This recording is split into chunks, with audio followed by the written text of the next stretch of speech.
Already.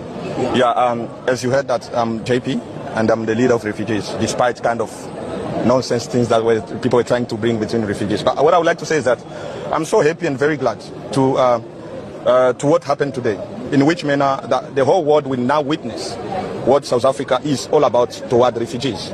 Because as a refugee in South Africa, they don't have any rights, they don't have anything. They treat you like fishes, they treat you like second-class citizens, they treat you like nothing. Because you could hear from the judgment that the judge gave, he's still denying that there is no xenophobic attacks in South Africa. But we have a lot of people that are there, their husband has been killed. He's still enforcing and trying to encourage the same blatant liars of the city of Cape Town to say that people must go to them and try to tell them of the fears or whatever that is happening in the areas where they used to live. So what I'm trying to say is that it's a big test to South African government and to the world. Remember last time in Parliament, it was during SONA. People fought there, they wanted to chase away F.W. de Klerk and say, citing that he has committed crime against humanity. But what is xenophobic killings, which we call xenophobic massacre of refugees?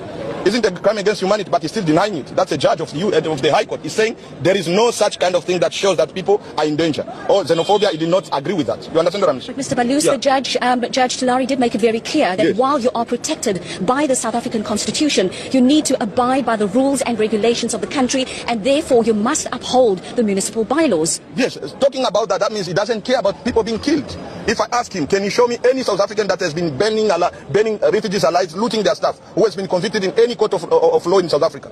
That's the question to ask. But poor refugees, vulnerable refugees, is taking advantage of them because he's a judge, he's a South African. That's nonsense when he's talking to abide with the law and whatever. That's nonsense. What about his life when he's killed? He doesn't care because he's not his brother. They don't come from the same mother or same father. You understand? So to me, it's nonsense that he was talking. I'm sorry to say that. Upholding the law. Who is going to uphold the law? The person who's been killed? You say the judge is talking nonsense? It is nonsense, of course. Because how can a dead person will uphold the law?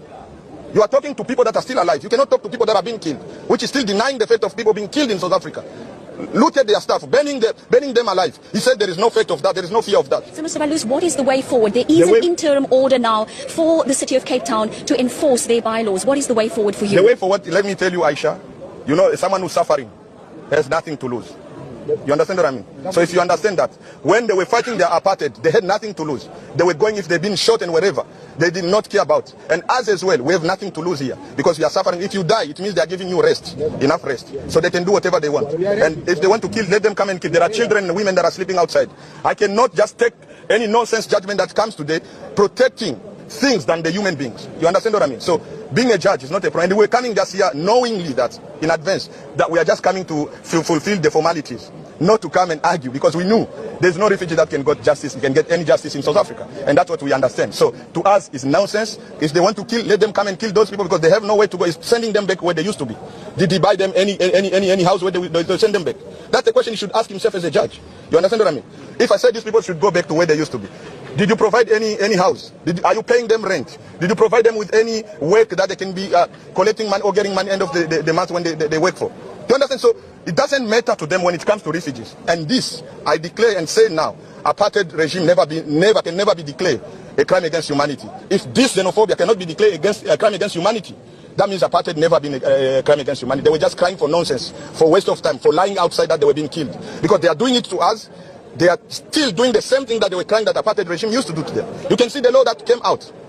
Isn't a law that a repressive law that came during the apartheid regime? That's the same. So I don't see any difference. If the United Nations Security Council is there to judge, they must also consider these xenophobic killings of refugees and everyone that is being involved, even the judges. Remember in Rwanda genocide, even if you were just a stakeholder, you are being held accountable. Even South Africans will have to succumb, will have to undergo the same process that people are going through. Mr. Balus, thank you so much for your time. Thank you. And Judge